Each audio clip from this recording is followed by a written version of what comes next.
사무엘하 2장 1절에서 4절 말씀. 자, 우리 한 목소리로 같이 한번 읽겠습니다. 사무엘하 2장 1절에서 4절 시작. 그 후에 다윗이 여호와께 여쭈어 아뢰되 내가 유다 한 성읍으로 올라가리이까? 여호와께서 이르시되 올라가라. 다윗이 아뢰되 어디로 가리이까? 이르시되 헤브론으로 갈지니라. 다윗이 그의 두 아내 이스라엘 여인 아히노암과 갈멜 사람 나발의 아내였던 아비가일을 데리고 그리로 올라갈 때에 또 자기와 함께한 추종자들과 그의 가족들을 다윗이 다 데리고 올라가서 헤브론 각 성읍에 살게 하니라. 유다 사람들이 와서 거기서 다윗에게 기름을 부어 유다 족속의 왕으로 삼았더라. 어떤 사람이 다윗에게 말하여 이르되 사울을 장사한 사람은 길르한 야베스 사람들이니이다 하매 아멘 아멘. 자, 오늘 우리가 함께 읽은 이 말씀 통해서요, 드디어 왕이 된 다윗이라는 제목으로 은혜를 같이 나누도록 하겠습니다. 우리 또 본격적으로 말씀 들어가기에 앞서서 이제 내일이 우리 기도해 주신 대로 수능 시험일입니다. 수능 시험일. 참 다른 나라들도 이제 입시로 또 많이 또 고생도 하고 또 관심도 갖고 그런 것 같아요. 근데 우리나라도 특히 더 그런 것 같습니다. 그래서 아마 지금도 팔공산 갑바위에는 추위를 이기며 기도하는 많은 분들이 있을 것이고요. 그러면 또 이제 우리도 어쨌든 내일 8시 40분부터 이제 수능 시험 일정에 맞춰서 기도회를 진행을 할 텐데, 근데 또 고민이 됩니다. 우리의 기도는 팔공산 갑바위의 기도와 어떻게 달라야 되는지 그런 고민도 또 사실 들기도 합니다. 그러나 이제 그 안에서 하나님의 은혜를 구하는 거죠. 예. 우리가 가져야 되는 것 중에 하나는요, 어떻게 보면은 이제 내일 시험이 중요한 날이긴 하지만, 그러나 시험 안 보는 아이들도 있거든요. 예, 취업하는 아이들 있거든요. 또 심지어 지금 바로 현역인 우리 진혁이는 바로 이제 취업을 준비하고 자격증 공부하거든요. 예, 그러다 보니까 이거 관심이 또 한편으로 너무 쏠리지 않는지 또 우리가 또 균형도 맞춰야 하겠고, 그러나 하나님께서 또 우리 자녀들을 또 이끌어 주시기를 위해서 또 기도하는 시간들이 또 분명히 또 필요할 줄로 압니다. 그래서 내일 8시 40분에 이제 우리는 이제 수능 기도회로 이제 모이고요. 또 자녀들이 뭐 고3 아니라고 할지라도 같이 오셔서 또 같이 기도해 주시면 좀 어떻겠습니까? 그래서 그런 시간들을 좀 갖기를 원합니다. 그리고 돌아오는 이제 주일이 이제 추수감사절, 그래서 성찬식이 있어요. 학습 세례 입교식도 하고 바로 성찬식도 있어요. 성찬식을 위해서 여러분들 기도하시며 또 준비하시고, 또 주님이 우리에게 나눠주신 살과 피를 우리가 참 받기에 부족하지만 하나님의 은혜를 또 잘 고백하고 돌아보는 한 주가 되기를 바랍니다. 그리고 또 이제 우리 추수감사주일 되면 항상 이렇게 요 앞을 또 많은 오곡백과 열매들로 이렇게 꾸밀 텐데, 혹시라도 이렇게 또 헌물을 또 원하시면 토요일 오전까지 사무실로 가져다 주시면 저희가 또 교회 강단을 꾸미는 데에 미화를 위해 유용하게 사용하도록 하겠습니다. 여러분들 혹시 살아오시면서 이때를 위함이 아닌가, 물론 오늘 말씀에 등장하는 얘기는 아니잖아요. 에스더서에 등장하는데 이때를 위함이 아닌가라고 생각했던 그런 순간들이 있으십니까? 저는요, 이제 제가 일반 학교를 다니다가, 제가 원래 공대생이었어요. 학교를 다니다가 그만두고 IMF와 같이 맞물려 돌아가는 제 대학 생활 속에서 또 아르바이트를 하느라고 시간을 또 한참 보내기도 하고, 결국은 신학교를 제가 이제 삼수를 해서 들어갔던 거예요. 그러니까 저는 수능을 몇 번 봤나요? 3번 봤어요.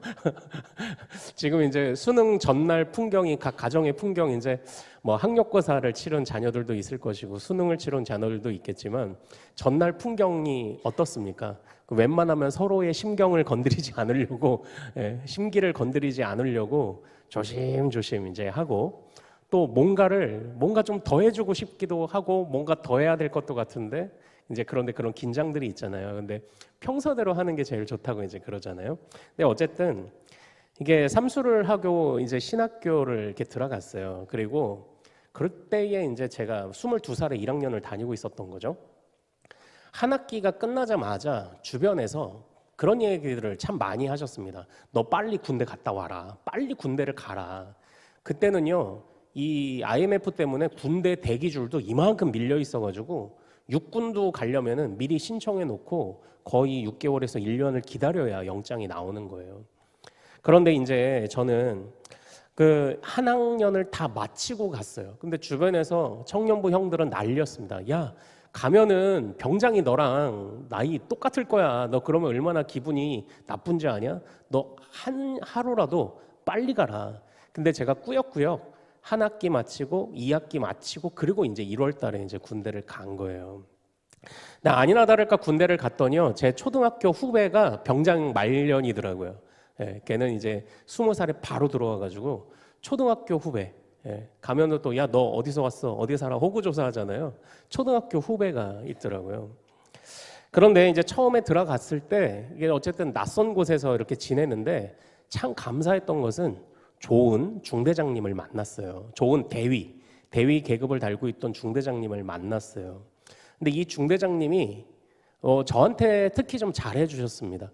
그런데 왜 잘해주셨는지 아세요? 우리 총신대 신학과 출신이었거든요.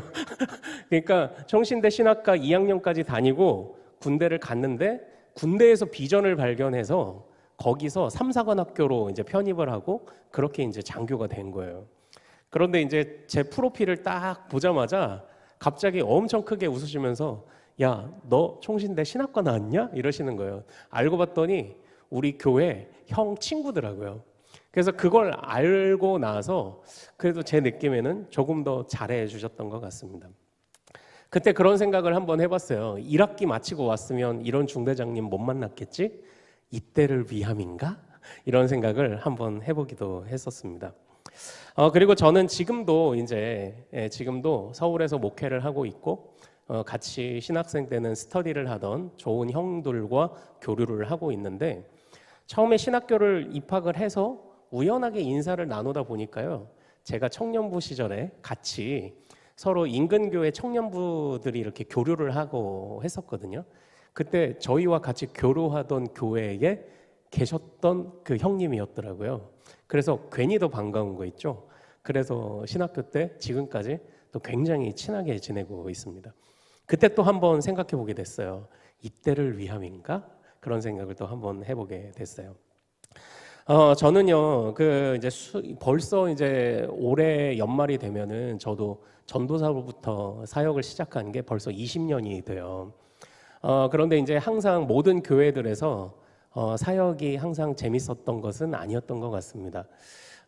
두 번째 있었던 전도사로 두 번째 갔었던 교회가 좀 마음이 어려웠어요. 그때가 어떤 스타일이었냐면 담임 목사님이 굉장히 엄하셨는데 이런 스타일이에요. 조용히 이제 교육자들 불러서 야 너희 부서에 이러이러한 교사 있지? 그 사람 교사 잘라. 이렇게 얘기하시는 거예요. 그리고 내가 했다고 하지 마 이렇게 그러시는 분이에요. 그래가지고 정말 마음이 너무 힘들었어요. 정말 마음이 너무 힘들고 또 심지어는 아들한테 이제 그 담임 목사 자리를 물려주려고 세습시키려고 와 있다가 그 이제 아들이 말하자면 오른팔이 되는 거죠. 제가 그 아들 목사님하고 부딪혔어요. 이게 부당하다. 이런 일은 말도 안 된다. 이제 그래가지고 그 목사님 때문에 참 어려움을 많이 겪었죠. 그 목사님이 또 총회 고시위원이었다는 거죠. 총회 고시위원인데 저에게 하신 말씀이 너 국내에서 목회 못하게 해줄까? 이런 얘기를 좀 하셨거든요. 그런데 그때 참 기억에 너무 아픈 기억이 너무 많았습니다. 그러니까 심지어는 제가 우유부단하게 그 부서를 이끌어 간다고 저를 싫어하시던 선생님들도 많았어요. 근데 이런 속사정도 모르고 그러다가 우연히 그러고 나서 10여 년이 지난 뒤에 그런 일들이 서로에게 알려지고 좀 풀리는 그런 기회도 있었는데 그런 교회들에도 있어 봤습니다. 그런데 그때 그 선생님 중에 한 분이 지금 저희 아내를 소개해 줬어요. 그러니까 참 아픈 일도 있었지만 그걸 그래도 그 안에서 1년 반을 잘 참아냈던 게 뭐라고요? 이때를 위함이 아닌가? 이제 이런 생각들이 이제 또 드는 거죠. 그러니까 저보다 이제 더 참 많은 인생의 굴곡들을 겪어오신 우리 성도님들은 더 아시겠죠. 정말 야 그때는 몰랐는데 우리가 항상 그렇잖아요. 은혜라는 게 그때는 몰랐는데 지나고 나서 이때를 위함이었나 하는 하나님의 그런 어떤 타이밍, 하나님의 뜻 이런 것들이 있지 않았습니까? 사랑하는 여러분, 오늘 우리는 이제 다윗이 왕이 되는 장면을 보게 됩니다. 그런데 물론 이 장면 안에 이때를 위함이 아니냐라는 말은 등장하지 않아요. 그러나 이 안에 지나온 모든 시간들 다윗이 겪었던 것들을 하나도 버리지 않으신 하나님을 우리는 이 안에서 보게 됩니다. 오늘 이 본문 말씀은요, 2장 1절은 그 후에로 시작을 해요. 그 후에, 그러니까 어떤 일 후에일까요? 바로 사울과 요나단을 장사 지낸 이후에 그를 위해 애통한 마음을 갖고 애가를 짓고 슬퍼한 일이 있었던 후에를 말합니다. 그 후에 다윗이 하나님 앞에 이렇게 말합니다. 묻습니다. 우리 1절 말씀 같이 한번 읽어볼까요? 자, 시작. 그 후에 다윗이 여호와께 여쭈어 아뢰되 내가 유다 한 성읍으로 올라가리이까? 여호와께서 이르시되 올라가라. 다윗이 아뢰되 어디로 가리이까? 이르시되 헤브론으로 갈지니라. 아멘. 여기서 우선 하나 볼 것은요, 다윗이 하나님께 묻습니다. 하나님 어디로 갑니까? 예요. 어떻게 보면 지금 상황은 다윗에게 있어서는요, 그래도 죽을 위험이 사라진 상황입니다. 우리는 급할 때는 기도를 잘 합니다. 그러나 그런 문제들이 해결되고 난 다음에 기도하기가 생각보다 쉽지 않았음을 느끼는 때도 있을 겁니다. 급하면 기도가 잘 돼요. 간절하면 기도가 잘 됩니다. 그런데 그 이후에, 그런데 이제 오늘 다윗의 모습이 참 그래도 아름답죠. 좋죠. 멋있죠. 그 이후에 갈 길을 묻습니다. 하나님, 이제는 내가 더 이상 도망 다니지 않아도 되는데 이제는 그럼 어떡합니까? 그랬더니 하나님이 헤브론으로 가라라고 그렇게 말씀을 하십니다. 하나님께 나아갈 길을 묻고 헤브론으로 갔어요. 그래서 그 헤브론으로 갈 때에 누구누구를 데려갈까요? 우리 2절 말씀 3절을 같이 한번 읽어보겠습니다. 2절 3절 시작. 다윗이 그의 두 아내 이스라엘 여인 아히노암과 갈멜 사람 나발의 아내였던 아비가일을 데리고 그리로 올라갈 때에 또 자기와 함께한 추종자들과 그의 가족들을 다윗이 다 데리고 올라가서 헤브론 각 성읍에 살게 하니라. 아멘. 아멘. 누구를 데려갔다고요? 두 아내들과 추종자들과 그의 가족들을 데리고 갔다라고 이렇게 말하고 있어요. 그런데 여기서 한번 보십시오. 아비가일은 어떤 사건을 겪은 이후에 이 다윗이 그 아내를 얻은 겁니까? 수많은 비난을, 아비가일의 원래 그 남편이었던 그 사람에게 수많은 비난을 받고 난 이후에 하나님이 그를 치셨고 그 이후에 얻은 아내가 이제 아비가일이었습니다. 그리고 이 아비가일을 얻었다라는 25장에 보면요, 갑자기 아비가일을 얻고 그 밑에 아히노암도 아내로 얻었다라는 한 구절이 딱 등장하고 아히노암에 관해서는 자세히 알려져 있진 않습니다. 그래서 어쨌든 이 두 아내를 그렇게 얻게 되었어요. 비난받는 순간도 있었지만 아비가일을 얻었고 아비가일을 얻고 난 뒤에 또 아히노암이라는 아내까지 이제 얻게 되었습니다. 그리고 또 이 다윗이 누구와 또 같이 했다고요? 추종자들과 같이 했는데 이 추종자들은 다윗이 도망다니는 수년 동안 같이 한 사람들이기는 하지만 중간에 위기가 있었습니다. 어떤 위기가 있었나요? 바로 시글락이라는 곳에 이 정착해서 살 때에 그 블레셋 편에 서서 전쟁에 잠깐 나갔던 사이에 아말렉이 시글락에 있는 여인들과 아이들을 납치해서 데려가는 사건이 벌어졌거든요. 그때에 다윗의 마음이 조급하였으나 다윗의 마음이 급하게 되었지만 하나님의 은혜로 말미암아 힘을 얻었다는 구절을 우리가 본 적이 있지 않습니까? 그렇게 어려운 일이 있었지만 그러나 그 속에 이 추종자들을 더욱 견고한 신뢰를 보여주는 그런 추종자들을 얻게 되었다라는 겁니다. 그러니까 지금 이 아비가일이나 아히노암을 얻는 과정에서도 결코 평탄치 않았습니다. 어려움과 비난을 받았던 상황 속에서도 이 두 여인들을 하나님이 얻게 하셨고요. 그리고 자식들과 가족들, 추종자들의 딸린 식구들이 위협을 당했던 순간들이 있었지만 그럼에도 불구하고 그 일을 겪고 난 이후에 더욱 견고한 이 백성들, 견고한 추종자들이 되었다라는 사건을 오늘 우리가 보게 됩니다. 어떻게 보면 이 어려운 일을 겪은 뒤에 얻게 된 영광이죠. 그런데 이게 표면적으로 보이는 이런 부분들인데요. 재미있는 것은요. 제가 이 아비가일과 아히노암에 대해서 찾아봤어요. 이 아비가일과 아히노암이 어느 지파 출신일까요? 둘 다 유다 지파 출신이었던 거예요. 이 유다 지파 출신 아내들을 얻었고 그리고 견고한 추종자들을 얻었고 자 그러면 헤브론은 다윗과 어떤 관계가 있었을까요? 하나님이 왜 헤브론으로 보내셨을까요? 사실 헤브론은요 30장 사무엘상 30장에 한번 등장을 했었던 적이 있었습니다. 그때 어떤 일로 등장을 하냐면 다윗이 그러니까 자기들이 전쟁에 나간 사이에 아말렉이 자기 가족들을 데리고 납치해 갔던 사건 바로 그 시글락 사건이 있잖아요. 그때 다윗이 다시 한번 그들을 구출해 오고 난 이후에 아말렉을 쑥대밭을 만든 이후에 전리품들을 가져올 것 아닙니까? 전쟁을 했으니까 빼앗긴 것을 되찾아오고 그들을 쑥대밭으로 만들고 혼내주고 전리품을 가져오는데 그때 이 다윗이 그 전리품을 두 가지 특별한 상황 속에서 나누어 줘요. 첫 번째 특별한 상황은 누구냐? 전쟁에 참여한 사람만이 아니라 중간에 돌아간 사람들에게도 전리품을 나누어 줘요. 그리고 또 한 가지 상황, 전리품을 누구에게 나눠주냐? 자기들이 거쳐왔던 동네에게 나눠줍니다. 그러니까 사실 다윗은요 도망자 신세였잖아요. 다 사울과 요나단이 죽기 전까지 어떻게 보면 또 딸린 이 식구들도 많아지잖아요. 그렇기 때문에 무언가 전리품, 이 좋은 것들을 가지고 있는 것이 그들에겐 큰 힘이 되었을 겁니다. 그러나 이 다윗은요 중간에 같이 전쟁을 하러 갔다가 중간에 되돌아간 사람들에게도 공평하게 나눠 주었을 뿐만 아니라 자기들이 그냥 지나왔던 동네의 그곳 장로들에게도 이 전리품들을 나누어 줍니다. 그때에 헤브론이 잠깐 등장해요. 헤브론이 바로 그때에 이 다윗이 거쳐갔던 동네였습니다. 그런데요, 하나님께서요, 바로 그 헤브론으로 보내시는 겁니다. 그러면 지금 이 헤브론 사람들은 다윗을 어떻게 생각하고 있을까요? 다윗은 정통 유다 지파 출신이고요. 그리고 그의 아내들도 어떤 출신?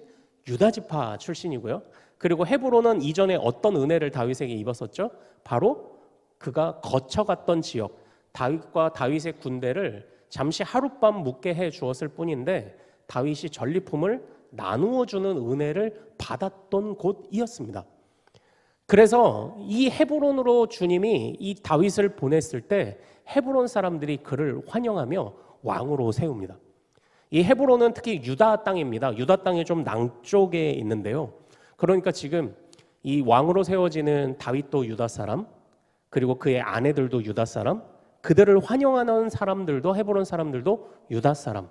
결국 하나님께서 정하신, 예정하시고 하나님이 기름 부으신 모든 계획이 착착착착 들어맞고 있는 겁니다.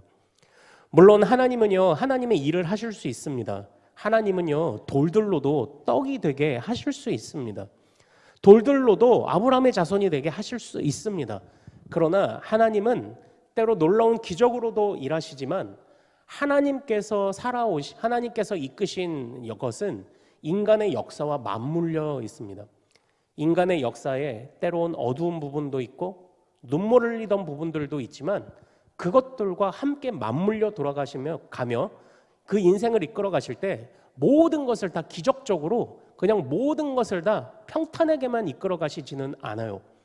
그러나 우리가 하나님의 계획과 뜻을 다 헤아릴 순 없지만 그러나 하나님은 그렇게 눈물을 흘리며 고생했던 모든 순간들을 단 하나도 버리지 않고 계셨다라는 겁니다. 그래서 다윗으로 하여금 정통 유다 사람들이 똘똘 뭉치게 하셨고 그래서 유다의 왕이 되게 하셨을 뿐만 아니라 그 다윗을 환영하는 사람들을 이미 예비하고 계셨다라는 것입니다. 그런데요, 이제 여기서 제가 호기심이 드는 거예요. 그래서 이 헤브론을 또 찾아보기 시작을 했습니다. 그랬더니 헤브론이 굉장히 재밌는 동네더라고요. 어떤 동네냐? 헤브론은요, 아브라함이 친척 본토 아비 집을 떠나 가나안 땅에 들어왔을 때 처음 진을 치고 머물렀던 곳이 헤브론이더라고요. 그리고요, 또 헤브론이 어떤 곳이냐면 헤브론에 막벨라 굴이 있어요. 막벨라 굴은 누구의 무덤입니까? 아브라함의 아내 사라의 무덤이에요. 여러분들 그 막벨라 굴을 살 때에 그때의 일을 혹시 기억을 하십니까?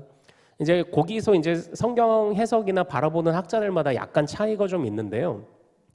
이 아브라함 시대보다 나중에 다윗이 성전 건축을 위하여 타작마당을 살 때의 시기는 아마 시기적으로 굉장히 1000년 이상의 시간이 차이가 날 겁니다.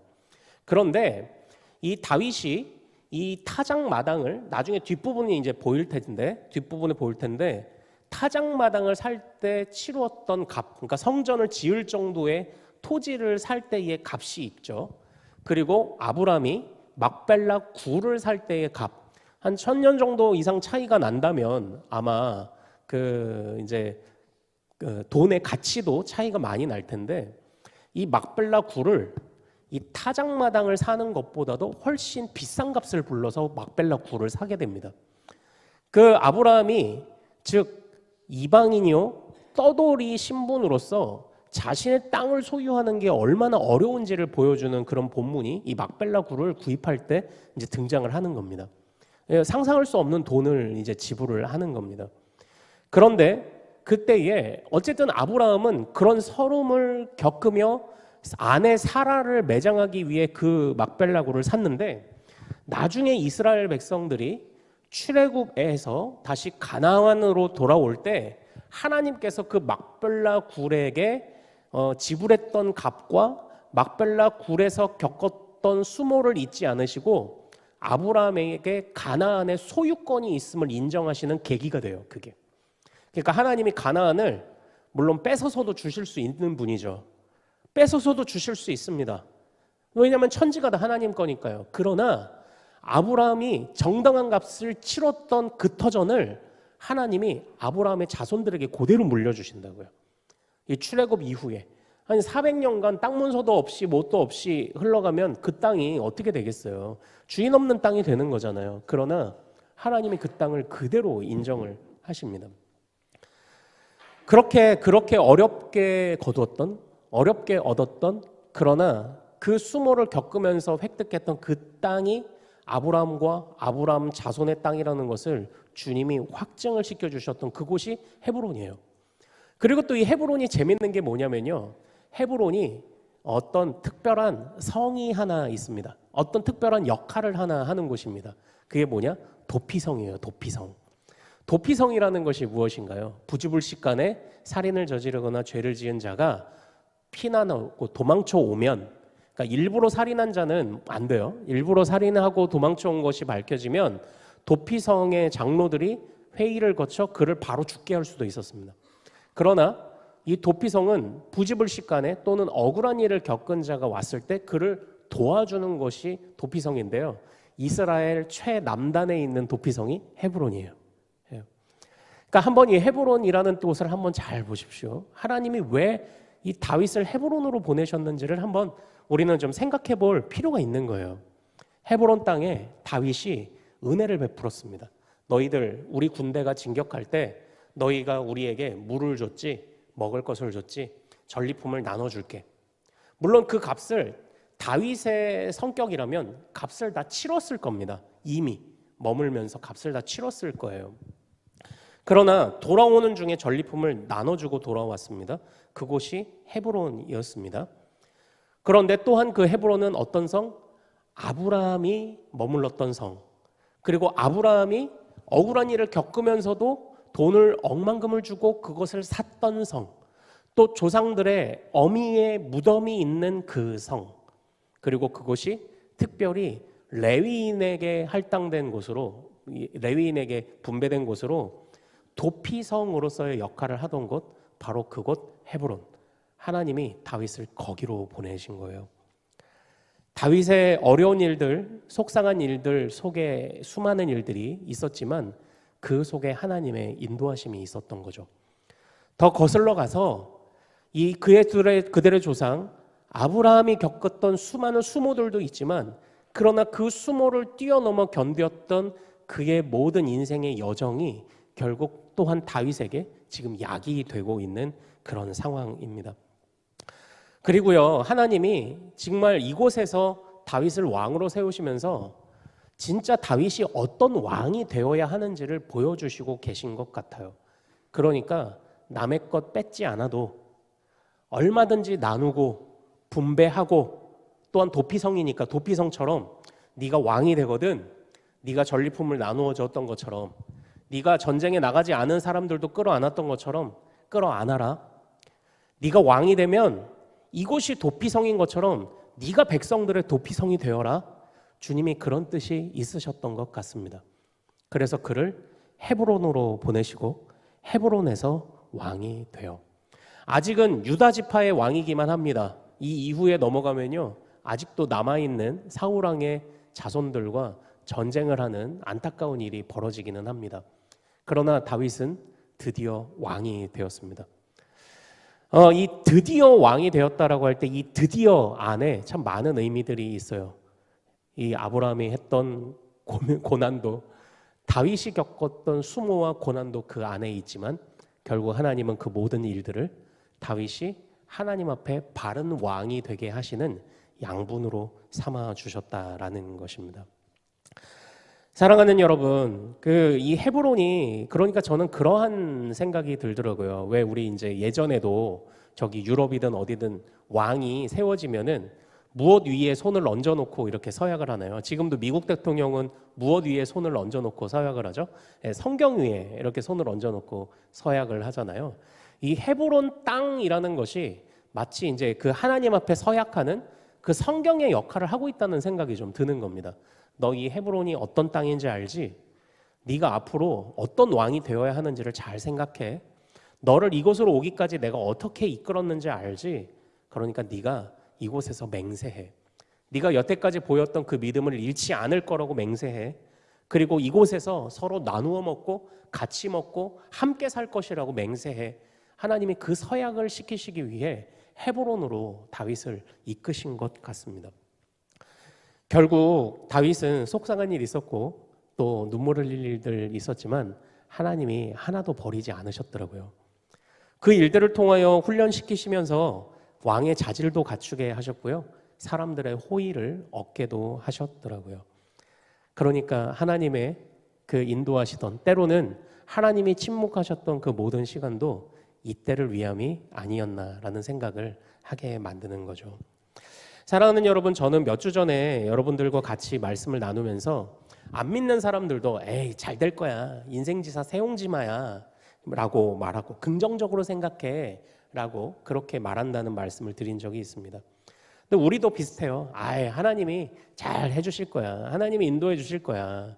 그런데 그 둘은 어떤 차이가 있다고 말씀드렸나요? 우리 인생은 에이 잘 될 거야, 긍정적으로 생각하면 세옹지마야 잘 될 거야, 그것과 하나님이 인도해 주실 거야, 이 두 말 사이에는 어떤 차이가 있나요? 다시 또 이렇게 질문 드려볼게요. 803 갓바위 앞에서의 우리 자식 잘 되게 해달라는 기도와 하나님 앞에서 간구하는 기도는 어떤 차이가 있나요? 가장 중요한 것은요, 이 세옹지마이든 803 갓바위는 그냥 막연함에 기대는 거예요. 그러나 우리가 하나님께서 인도해 주실 거야, 하나님이 우리 자식을 책임져 주실 거야 라고 하는 고백 속에는요, 하나님의 확실한 약속이라는 근거가 그 안에 담겨 있습니다. 그래서 그들은 막연함에 기대요. 그럴 수도 있고 아닐 수도 있어요. 그러나 하나님께 의지한 우리와 하나님께 의지한 우리 자녀들은 하나님의 약속이 근거가 되어 반드시 이루시는 하나님의 은혜 안에서 우리는 이 세상에 사는데 부족함이 없도록 하나님이 반드시 이끌어 주실 줄 믿습니다. 그 차이가 있어요. 우리는 확실한 근거를 가지고 가는 거예요.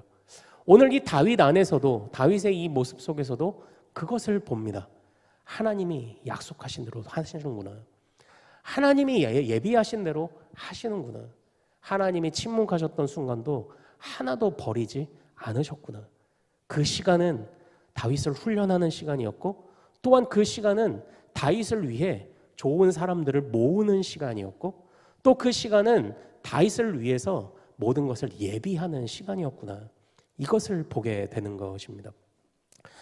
사랑하는 여러분, 우리가 이전에도 이제 이런 말씀을 한번 드린 적이 있어요. 우리가 십계명의 삶, 십계명에서 명하는 거룩한 삶을 살아갈 때 하나님을 사랑하고 이웃을 사랑할 때 가져야 되는 중요한 마음이 있습니다. 그 마음이 어떤 마음이냐? 바로 탐심을 버리는 것입니다. 탐심. 탐심이 있으면 이웃의 집을 빼앗죠. 탐하죠. 하나님의 것도 탐하는 것이 어렵지가 않아요. 탐심이 그렇습니다. 그러나 하나님께서는요, 왜 하나님을 사랑하라 하셨고요, 왜 이웃을 사랑하라 하셨습니까? 그리고 왜 탐심을 갖지 말라고 하셨습니까? 하나님이 책임지신다는 거거든요. 나누어 먹어도 괜찮고요, 그리고 내가 좀 덜 먹어도 괜찮은 겁니다. 이 전리품을 내가 가져가도 아무도 뭘 할 사람 없지만 지나온 모든 날들 속에 나에게 은혜를 베풀었던 자들에게 그 전리품을 나누어 줬던 그 다윗과 같이 탈취하지 않아도, 그러니까 그 당시 아말렉이나 이런 이방 나라들은 어떻게 사는 거죠? 빼앗으면서 사는 겁니다. 그러나 빼앗으면서 살지 않아도 내가 도피성이 되고 내가 전리품을 나누어 주는 사람이 되어도 망하지 않는다는 걸 지금 주님이 다윗에게 그렇게 훈련시키신 것입니다. 너 빼앗지 않아도 돼. 빼앗지 않아도 돼. 너 잘했어. 내가 너를 왕으로 세운다고 했지만 네가 그 왕권을 빼앗지 않은 거. 왕권을 빼앗으려면 어떻게 했어야 됐나요? 사울을 죽여야 됐잖아요. 네가 사울을 죽이지 않은 것, 왕권을 빼앗지 않은 것 잘했어. 네가 전리품을 나누어 먹은 것 잘했어. 잘했어. 네가 아말렉을 오히려 혼내주고 그리고 그곳에서 아말렉과는 다른 모습을 보여준 거 잘했어. 탐심을 갖지 않아도 빼앗지 않아도 너는 충분히 왕노릇할 수 있고 네가 이끄는 나라는 충분히 살 수 있어. 왜냐? 내가 너희의 주인이기 때문에. 주님이 이 다윗의 인생 속에서 우리에게 그것을 가르쳐 주신 것 아닙니까? 그래서 그 안에서 시간이 걸렸지만 하나님의 확실하신 약속을 단 한순간도 놓치지 않으셨다라는 것 아닙니까? 정말 이때를 위함이 아니냐. 모든 순간이 하나님이 붙잡으시는 바로 그런 순간이었습니다. 이 속에서 다윗이 제일 잘한 게 뭘까요?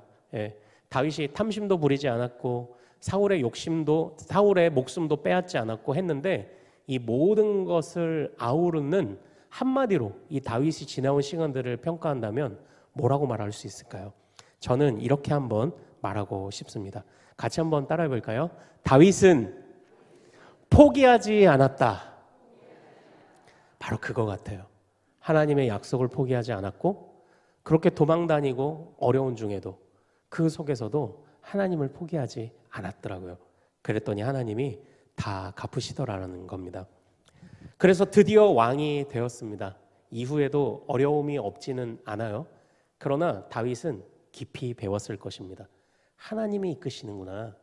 하나님이 하시는구나. 이 시간들을 그래도 내가 하나님 안에서 잘 보내면 하나님이 이것을 통해 또 놀라운 일들을 이루시겠구나. 바로 그런 일들을 다윗이 배웠을 것입니다.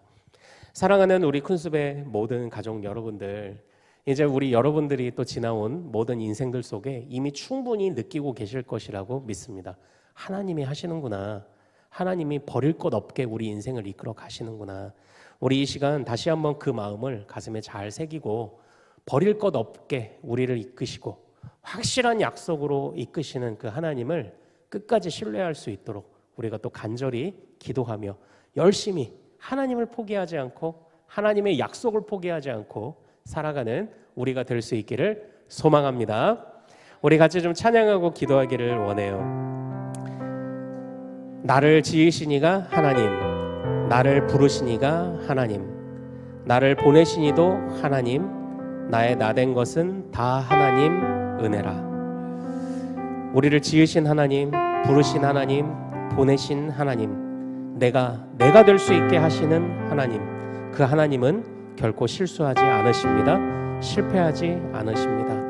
우리 같이 하나님의 은혜를 찬양합시다. 나를 지으신 이가 나를 지으신 이가 하나님,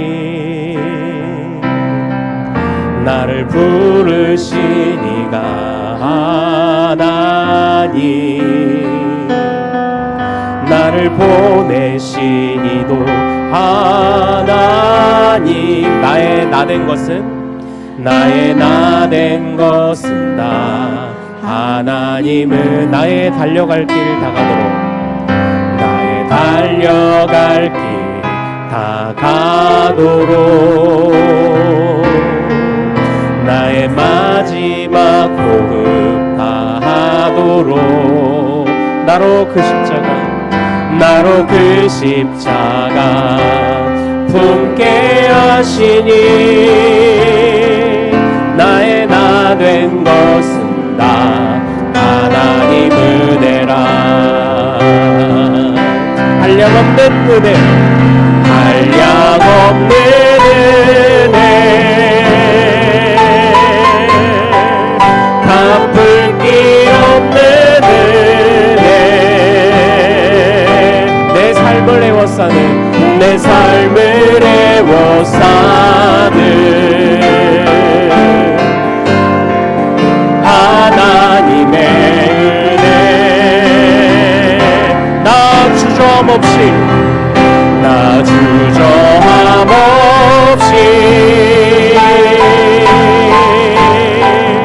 그 땅을 밟음도 나를 붙드시는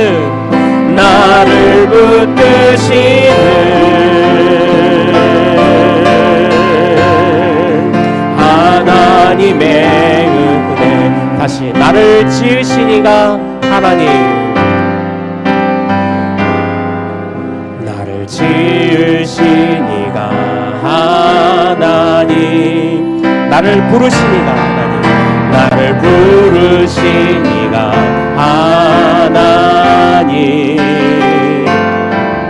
나를 보내시니도 하나님 나의 나 된 것은 나 하나님 은혜라 나의 달려갈 길 다가도록 나의 마지막 호흡 다하도록 나로 그 십자가 품게 하시니 나의 나 된 것은 나 하나님 은혜라 한량없는 은혜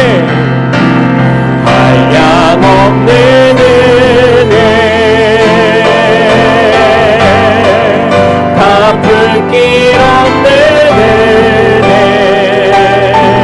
내 삶을 애워싸는 하나님의 은혜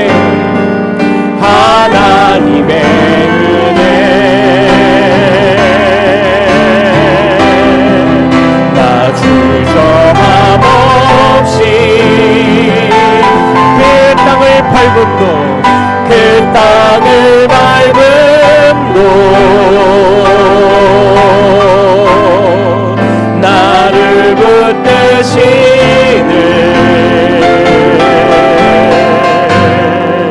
하나님의 한량없는 은혜 갚을 길 없는 은혜 한량없는 은혜 갚을 길 없는 은혜 내 삶을 애워싸는 하나님의 은혜 나 주저함 없이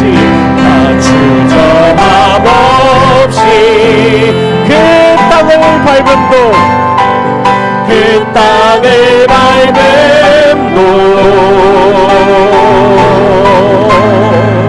나를 붙드시는 하나님의 한량없는 은혜 갚을 길 없는 은혜 한량없는 은혜 갚을 길 없는 은혜 내 삶을 애워싸는 하나님의 은혜, 하나님의 은혜. 나 주저함 없이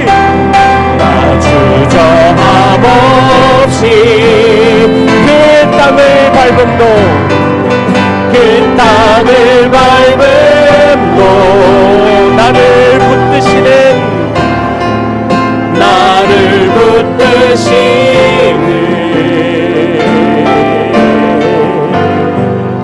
하나님의 은혜.